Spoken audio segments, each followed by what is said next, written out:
Hello everyone, welcome to a surprise new video. So today I'm going to be making a tier list of every Haddonfield Survivor player, and this was an idea suggested to me by the Season 7 winner, Parker, so thank you for your great suggestion. I'm sure you've all seen a tier list like this. S is good, F is bad, everything else is in the middle, yada yada. The tiers are going to be a little arbitrary, like the cutoff between S versus F or whatever, for example, but I'm going to try my best. And before I start, I should probably say exactly what I'm ranking. So this is going to be based on how I think each player could do on multiple seasons. So, like, let's take Vinny, for example. Like, his one game on Season 3, like, if I think that's terrible, but I think it displayed like qualities that could like have him do better in the future, then he might be higher or whatever. So like one game isn't just definitive of how someone is as a player, in my opinion. And also, I should say that I personally don't value challenge strength or idol finding as much as the social strategic game. So obviously, it's a helpful tool. If you can find idols or win challenges, then that is helpful and it makes you a better player. But what's much more important is being able to socially create bonds and strategically play throughout the game. And if you fail at those aspects and need the physical aspect, then that's going to knock you down the tier list for me. Obviously, it's a luck game, but there are definitely elements of strategy and social game that make some players better than others. And getting far into the game, not necessarily going to put you high on the tier list. If someone made it to Final Tribal Council every single time, they're not getting S tier necessarily unless they actually displayed good qualities in a player. Anyway, so I have 45 players on here. I left out some people from seasons 1 and 2 because like it doesn't really make much sense. Like, and a player like Riley, for example, from season 3, he just didn't get to play the game, so like it just doesn't make sense. But with that out of the way, let's get started. So the first player we have to rank is Sam. So I think the first inclination is to put him in F tier, but I think I'm going to put him in D tier because I feel like Sam, on his most recent try on season 6, he like got past a couple rounds. He got another player to give him an idol, and like people didn't want to vote him out. So I feel like over time he's become less of a like detriment to his own game. Obviously, he still doesn't know what he's doing, but I think people could like find him useful, and he isn't like immediately going to get voted out necessarily. So I'm not putting him in F tier. Dan. I guess Dan's going in D tier. He made it to the merge once. He can find idols. He can win challenges. He has no idea what he's doing socially, especially. Strategically also, but mostly socially. And I don't have that much confidence in him trying very hard, but he still could, like, make a run. So he's going in D tier. Also, I should say that this is going to be mostly, like, off the top of my head. So you get to see my raw thoughts. How wonderful. Next up, we have Philip. Philip's only played on seasons 1 and 2, so that was a while ago, but he's displayed, obviously, physically, he's good. Strategically, he's very paranoid, which isn't great, but I do think people respect him, and if he does get to the end, he is probably likely to win in most scenarios. He's also, like, pretty good strategically outside of the paranoia, and he's pretty good socially, too. I'm going to put him in C tier. I feel like he hasn't demonstrated enough, so I can't put him higher. Next is Jane. So I want to put her in B tier, but I actually feel like I've been hard on Jane's games in the past. I feel like getting 4th 4 times and, like, having a real chance to win most of those times and no one seeing you as a threat is, like, really good. She's very good socially. She can win challenges, too, I might add. And she definitely could get respect from the jury. So I think A tier. Yeah, I think that makes sense. All right, Oshin, our first runner-up. Oshin's going in A tier also, higher A tier. He's pretty good. I think his social game, very strong. Obviously, we saw in Season 5 that, like, everyone loved him. And if he got to the end, he was going to win. In Season 1, he almost won. He lost by 1 vote.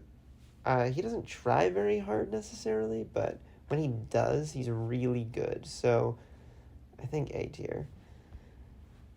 Now our first winner, Declan. I think Declan is going in B tier. Yeah, I know, he's a winner. He should go in S tier. Yeah, no, that's not how it works. Declan's decently good socially. He's pretty bad strategically. In Season 1, he controlled, like, the first half of the game and then won the last couple challenges to win out, which isn't, like, that good. And more recently, he's been doing even worse. He played in Season 6, and just people didn't want to work with him. So, like, he might even move down, but, like, as of right now, he's in B tier. Next up, we have Makai, who is definitely going in A tier. High A tier. I think he's pretty good. He's shown that he's very strategically competent, very socially competent. He has the ability to make, like, a huge alliance in almost every season, and even though he gets swap screwed most of the time, I think that if he's able to get his footing at the merge with his alliance, he, like, easily could win the game, and everyone respects him. So in most jury situations, if he's at the end, he's going to win. And if he's at the end, he's also the one who put himself there. So I think he's a pretty strong player. He's going in A tier. Not S tier, because, you know, he's never actually done what I'm saying that he could do. We have another winner. Season 2 winner, Evan, is going in B tier. Above Declan, though. Yeah, he's a winner. But I think he's not the strongest, if not the worst winner. He's mostly a follower. He's pretty good socially. Strategically, he's okay. Physically, he's okay. He's pretty much okay all around the board. He's generally very aware of what's going on, which is good. He, like, was the one who wanted to target Max in Season 3, and he was very aware of the Villains Alliance in Season 5, and wanted to target Harry in Season 6, seeing that he was a threat to win. So, like, all of that's good, but he generally isn't able to execute on his plans. And he also doesn't try super hard most of the time. But he has a good record, and he's pretty good at getting far into the game. And he's won. So he can get respect from the jury, apparently. So he's going in B tier. All right, Vinny, our first boot from Season 3. And this is a very easy F tier, obviously. Vinny is an all-around terrible player. Physically, not super good, not super bad, but, like, he's not good enough to be, like, useful for a tribe. He's also pretty bad socially. He isolates himself with his, like, antics and his plans. His strategic plans are also very questionable. His philosophy on just wanting the weak players out alienates people, and it's generally a bad strategy. So he's going in F tier. I don't have any confidence in Vinny. And joining him in F tier is Jackson, of course, who is better than Vinny because he's actually, like, aware of what's going on, and he found an idol. But he just doesn't know what he's doing, and people, like, don't ever want to work with him. He obviously has played twice, and he was the first person booted on his trap both times, so not a lot of confidence in him. Next up, we have Mary, obviously going in S tier. Not much to say here. She's very good socially, strategically, and she gets her way a lot. And she almost won All-Stars if it weren't for very specific circumstances that happened that led to her not winning. I have a lot of confidence in her ability. I'm a little biased, but whatever. Next up, we have Chris, the winner of All-Stars. And Chris is a hard player to rank. I really don't know. He could be in B, could be in A. I think I'm going to go A. I'm feeling nice today. Chris should get a lot more credit for his threat management than he does. Like, Chris should have been a huge threat on All-Stars. Like, yeah, he didn't do super well, but, like, he's this big guy who's also strategic and can make alliances with people he's never met before. Like, that kind of person should be so scary, and people just didn't think he was a threat, and then he got to the end. He was able to position himself perfectly to get to the end with his optimal, like, final 3. Now, obviously, he got pretty lucky also, but he still did it, and he's pretty good at challenges. He can find idols. I actually have a lot of confidence in him as an overall player, If I was ranking his individual games, they would be a lot lower, but him overall, pretty high. Next up, we have one-time Season 3 player Teo, going in C tier. Didn't try very hard, but people like him, and he's moderately good at the challenges. He's going in C tier. I don't think he'll ever play again, but if he did, I'd have some confidence in him not getting booted super early. Ted's going in D. Like, obviously, he's going in D tier because he has the ability to, like, make alliances with people. He just has no idea what he's doing, and he's, like, a crazy person sometimes. So, not much to say here. I do think he could get, like, further than, like, Vinny or Jackson could, but he sabotages himself a lot. Ben Cass, B tier. Yeah, B tier. He's pretty similar to Evan. He's pretty aware of what's going on, but he's not always going to try super hard. His strategic abilities are decently strong. Don't know about socially. And physically, he's decent also. Not super good, though. I think B tier makes sense. Ian? Ian's on the border of A and B. I think I'm going A. I think Ian's a pretty good social strategic player. He obviously is, like, a very social person, and people like him generally, which is helpful because then you can actually make plans because people want to listen to you. And he used that to get to the Final Five in Season 3, and he didn't have a 0% chance of winning, and he had a lot of agency in that game. He controlled some moves. I have a lot of confidence in him if he, like, played multiple times, that he would be able to be good socially and strategically. So I think A tier is fair. Next up, we got an interesting one. Harry, Season 6 winner. But also, the only person who's played 3 times and never been voted out. He's been at the end all 3 times. Now, that sounds really good, but if you think about his first 2 times, it would be a pretty big stretch to say he played a good social strategic game. I am putting him in B tier, though, because I feel like he has learned over time, like, how to actually play the game. Is he the best player? No. But I think he has learned, like, how to maneuver through the game, how to, like, generally, like, deal with people in opposing alliances. Jury management was, like, questionable, but I think that's just because people didn't like him. I think he had a lot of control in Season 6. He's going in B tier because he's, like, a kind of abrasive personality, and some people don't like him, and that can harm you. He's not great socially and strategically, but I think he sort of gets what's going on nowadays. Caleb, also a player who's never been voted out, sat at the end twice, but that doesn't mean he's S tier. He's going in C tier. I think Caleb has no idea what he's doing, but I think he's moderately good socially. Strategically, like I said, no idea what's going on. Physically, okay. And yeah, I just don't have a lot of confidence in him winning the game, regardless of if he can get to the end. I just don't think anyone's ever going to vote for him because of how he plays the game. So he's going in C tier because he could, I guess, in theory. If he's sitting at the end every time, he might win, you know.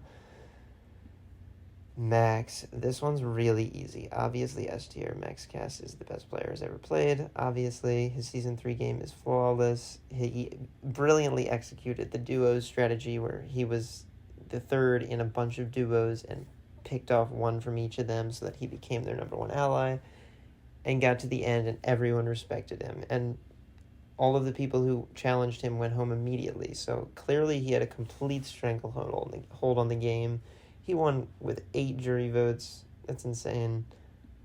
Yeah, easy S tier. He didn't get very far in Heroes versus Villains, but, like, he was a huge threat because he's the best player of all time. And he didn't even get out that early. He got, like, halfway and got pretty unlucky. Easy S tier. Carson. I feel bad for Carson because I feel like he's just gotten screwed over both times because he's had to play on 3 tribe seasons, which don't benefit people who are, like, not as good at the challenges. I think he's going in D tier because I think he's decent socially, honestly. I think people could use him in their strategies, and if he had a bigger tribe, I think people wouldn't be as inclined to vote him out as early. And yeah, he knows what he's doing, sort of. Giancarlo, easy F tier. Probably here. I'm not really ordering them, but Giancarlo's easy F tier. He has no idea what's going on. He's a terrible player. Strategically bad. Socially, he doesn't really interact with people who he doesn't already know. And physically okay, but, like, I think the strategically bad part has to be very emphasized because he, like, actively plays terribly. Like, his strategy for voting randomly is obviously bad. And I don't think if his team goes to... I think the only chance he has is if he just wins all the challenges, which he isn't even the most likely person to do on this list. So, F tier. Sameer's going to be B tier. I don't think he's as good as his brother, but I think he's a pretty decent all-around player. I mean, in Season 4, he got betrayed by them, but, like, he generally was in a strong position. He was just up against really strong competition. He found an idol. He did really good work on the Green Tribe. He just got outplayed. And on All-Stars, he survived the rest of his alliance members on the Hero Tribe. And he even, like, sort of was making inroads in the big alliance that he wasn't part of. He just got unlucky that they lost so many challenges that they just had to vote, like, him out eventually. And I honestly don't think it was that bad. I think he's kind of a pretty unlucky player and has a lot of potential. He's going in B tier. Evan Lapid, not a super good player. Sorry, Evan. He's going in D tier. High D tier. I think he's a likable player that people want to work with, but he has no idea what he's doing strategically. So, like, I have no confidence in him just not being completely, like, overrun by the actual good players on any season. And I don't think people would vote for him to win unless they hated the other people at the end. So, D tier. Will's going in A tier. I'm probably too high on Will's games, but I think he's a really good strategic player. Pretty consistent, obviously, getting towards the end of the merge all of his times he's played. He can find idols. He can make alliances with people he's never met. Huge strength in Haddonfield Survivor. Socially, he's pretty good. He's pretty outgoing, and he's able to make bonds. I think a lot of his moves are underrated, honestly.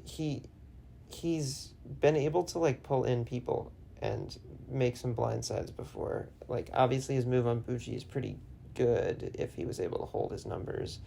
I think his playing was generally good. He kind of gives off this, like, snake vibe that people aren't going to respect necessarily, which is bad, but for getting to the end, I think he's decent. I think he's A tier. I mean, you could argue B tier maybe, but, like, I think he's a stronger strategic player than all of these people. Elliot is A tier, obviously. Elliot is a very strong player. Idol finding, check. Socially, very strong. Strategically, very strong. He knows what he's doing. Threat management's not super great, but I think overall he's generally able to manage it to the point where he gets close to the end. And if he is able to squeak to the end, everyone's going to vote for him, unless he's up against, like, someone crazy good. He does get blinded sometimes by things, like he obviously didn't play 2 idols when he was getting voted out, which is terrible, but he's generally able to make strong alliances that are able to hold together and keep him safe until he becomes too big of a threat. So he's not an S tier, but I think if he fixes some of his mistakes in a future season, he could move up to S tier. Next up, we got Isaac. Isaac's hard. I think he's going in D tier. I know he's made it to Final Tribal Council. Maybe high D tier. People, like, sometimes will work with him, so, like, he can't be an F tier. And, like, he's decent at challenges. I don't think he really knows what he's doing, and, like, obviously he didn't have the respect of the jury in Season 4. So, like, I don't have a lot of confidence in him, but, like, he definitely can make a run, so he's not going in F tier. Jason's going in C tier. I don't have a lot of confidence in him trying if he's put into a hard position, as we saw in All-Stars, but he's very good physically, I mean, and, you know, people respect his general attitude in the game. He got to the end in Season 4, and people, like, they liked how he was, like, sort of honorable, you know, winning challenges, and, you know, he was on a lot of the plans, so, like, He's not a bad player. I think he's just a mediocre player, so I think C tier. All right, next up we have Cyrus. Easy S tier. Now, a lot of people probably don't want to hear this because it's kind of a hot take, but I think there's an argument that Cyrus is number one. And I've been thinking about this a lot lately. Cyrus is a very consistent player. He was easily another one of the biggest threats going into All-Stars, and even though he was a smaller threat than Max, he was able to like have a stranglehold on the game until the final 6, which is crazy for someone who just won the previous season and won it in a very dominant fashion, and easily would have won season 5 if he had just won like an immunity challenge, or if Mary didn't have the extra vote, or a couple other things. If he had found an idol on his side in his alliance, he should get a lot of credit for pulling in people like Harry and Chris and Caleb, like people he wasn't friends with or didn't even know. He like can make an alliance with people like that and like hold it together until like deep in the game, and that's very strong. He can find idols, win challenges. He's a very scrappy, strategic player, willing to make huge moves. I don't know, he just has a very good mind for the game. Do I put him number one? I don't know. I think Max's Season 3 game is the best game ever played. But overall as a player, I think we're just going to do it. We're just going to put Cyrus at number one. Yeah, we're going to do it. Moving on. Season 6 people. Kevin's a hard one because like he didn't really get to play, like, which I guess should put him in F tier, but like it's kind of the same as Carson. Like he kind of didn't really have a chance. Maybe high F tier. I don't know. It's not really his fault though, so he's just, it's unfortunate. If he played again, of course he could move up. Lucy's getting B tier, I think. Yeah, I mean, she was in the dominant alliance and knew exactly what was going on for the first half of the game. So she knew where all the idols were. She knew who was going home. Everyone wanted to be friends with her. She got a pretty bad swab, so that's why she went home. But generally, from the one game we saw, I think B tier. Ari's hard. Probably B tier also. I feel like she was in a similar position on the Orange Tribe and had more connections, albeit a lot of them were just pre-game connections. And for some reason, she was being targeted early in the merge when people like Harry existed, who were huge threats. But, I mean, I do think she sort of knows what she's doing strategically, so I think B tier. I have some confidence in her. Scott is getting B tier also. He's a relatively decent physical player. He won some immunity challenges. He found an idol. I think people generally like him. I don't know how respected he is because he's a very quiet player. But I actually am very interested to see what would happen if he played again. I think I have some confidence in him because I think people aren't going to want to vote him out immediately for his social and physical strengths. Steven's getting A tier.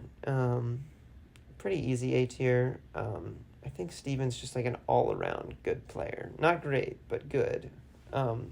Physically good, strategically pretty good, socially pretty good, and the underrated aspect, of course, is threat management. Steven was able to convince everyone that he wasn't a threat at all. Harry's entire alliance took him all the way to the final 5, and he almost won the game because people just didn't think he was doing anything, despite the jury planning on voting for him. And that's very strong. His ability to dupe them into thinking that he was just Elliot's minion who didn't do anything is very good. And I think overall people like working with him. He knows what he's doing strategically, so I think on any given season he could do well with any group of people. So A tier. Closer to S, honestly, I might move him up to where Jane is, honestly, here. Honestly, I'm pretty impressed by that. Ryan. Oh, Ryan's really hard. I think B tier. Ryan's really good physically.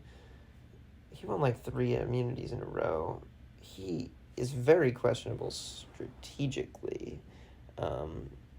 Made a lot of weird decisions. He kind of just skated by on the Orange Tribe, just getting lucky that they chose not to vote him out. And he found an idol. And I feel like he did do a lot of just Harry's bidding at times. And if he didn't have all those people there, do I know how he would do with a random group of people he didn't know? I don't really, so C tier, just because I don't value the challenges in idols as much. I don't know. I think he could move up if he played again. Arabella's going in C tier also. Socially pretty good. Strategically kind of the same as Ryan. Kind of let other players make decisions. She did find an idol. That's good. I just don't have a lot of confidence that people will vote for her at the end, because even people like Scott and Ari, who were like her close allies, who voted for Harry to win. So like, are people really going to respect her type of game? Not sure, but she clearly has the ability to get further in the game. So I think C tier. Brian's getting B tier just because everyone loves Brian. Like, he could just win if he's sitting at the end just because everyone loves him. Like, socially very strong. Strategically, not great. Probably the same as Ryan Arabella with just following along. And do I know how well he would do if he was given a random cast with none of his friends? No. But I think just the fact that everyone likes him and he's not really a threat and could just get to the end is pretty helpful. So I think B tier. Pierre. Now, if we were talking about Pierre in the context of Williamstown Survivor, he would be A tier easily, but he only played on season 7 and didn't do very well, so I think I have to give him C tier? C tier? I mean, he displayed abilities to make alliances. Like, Hayden and Dom wanted to work with him. It was just a small tribe, and they lost a lot of challenges, and he's pretty good physically. As we saw in the mental and physical challenges, I do think he has some strategic mind. He was kind of just bogged down by Giancarlo. So I think C tier, and easily could move up if he played again. Michael's easily S tier. No, I'm kidding. Michael's hard. I know everyone thinks that he's going to be F tier. He's not. He's going to be D tier. Michael was in the majority alliance for a couple votes. They wanted to keep him. He found an idol. Like, that's more than I can say about anyone in this row, or most of the people in this row for that matter. He found an idol and was in a majority alliance for most of his game. Did he make the dumbest decision anyone's ever made in Haddonfield Survivor? Yes. Well, Elliot did get voted out with 2 idols, but voting yourself out thinking there's a comeback challenge when you have an idol is really stupid. But I do think he could float along by in most given seasons, and people would like him enough to like make alliances with him. So I think Michael's going in D tier. Alex is getting F tier. He doesn't try very hard, and his strategic game non-existent, social game non-existent, despite the fact that people wanted to make strategic plans with him. F tier. Aiden's getting B tier. Aiden's pretty good. He wasn't able to really integrate at the merge, but like generally that was just because people didn't know him. And he did make like sort of an alliance with Tovi and Mackay. So, and he was able to get Michael to give him the idol. And the reason he's this high is honestly just because he had a complete stranglehold over the purple tribe. And that's pretty impressive considering him and Dom were not the majority going into it. Now, they were playing with Giancarlo, who's terrible, but whatever. And Michael. But whatever. Camden he should get F tier for quitting, but I'm giving him D tier just because people like him, and people aren't going to want to vote him out.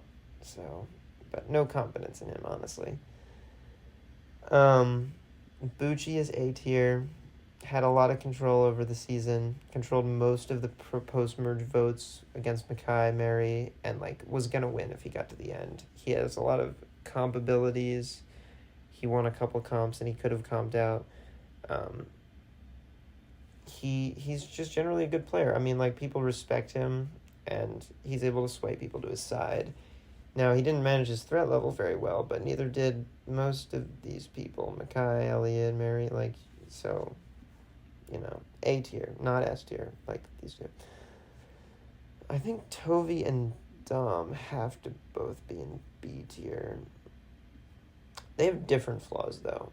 Tovi, I think, has the problem of people not wanting to work with him, and that generally stifles the amount of options available. And because everyone was putting like one vote on him every tribal, and that's like dangerous because then if there's like idle shenanigans, he could have gone home. So that's not great, but he was pretty resilient in the game. Like, he did sway people to his side. Like, people like Jane and Parker or Dom, like, they did, like, have to consult him on things, and, like, his opinion did change the course of the game on some of those blind sides. So, B tier, and some of the people did respect him at the end. Underrated. Dom, well, he overrated himself, but I think he should be probably higher on this list, but, like, I'm going to put him in high B tier, honestly. This isn't an exact order, by the way, but Dom had a lot of control. He just doesn't get the respect for it because he's terrible at vocalizing his game, and he is someone who, like, people just don't think we're doing a lot of things also, so, like, when he claimed it, it wasn't very good, but, like, he's a very subtle, strategic player that was able to manipulate people. He caused Will to be blindsided, putting himself in a very optimal final 3 position, you know, considering he doesn't shoot himself in the foot at final tribal. But whatever. I think he could do really well again. He's not a huge threat, but also a very strategic player. I think he could skate on by and make some good alliances in any given season. Parker, the one who's told me I should make this, and one of our last winners. Our last player. Do I put him in C tier? Obviously, he thinks he's S. I think he's B. No, I really think he's between B and C, but he's going in B just because, I mean, people like him, and he wins challenges. He has no strategic ability at all, but if you're not a threat, and people like you, and you're winning challenges, then you could get to the end and win, I guess. It's not like a win that I respect as much, like someone like Osiris, but it is a valuable strategy that, like, could be used. And if he's able to do it, then he's above all these players who can't do it easily. Yeah. Anyway, this is my list. So, we got a lot of B tiers. Now, I did put only 2 people in S tier. I do think we have a lot of generally good players, but not a lot of great players in Haddonfield Survivor history, which makes sense. I mean, it's one day, so, you know, can you really come up with a really good strategy in one day? Only if you're the best of the best. I think it's interesting that a lot of the winners are in B tier, so a lot of the good players are too big of threats to win because people play so much. Anyway, that's all I got for you guys. So, for the 3 people that are actually watching this, I think Season 8 might happen this summer. I haven't decided yet, but I'll keep everyone posted and maybe see you all this summer. Thanks for watching.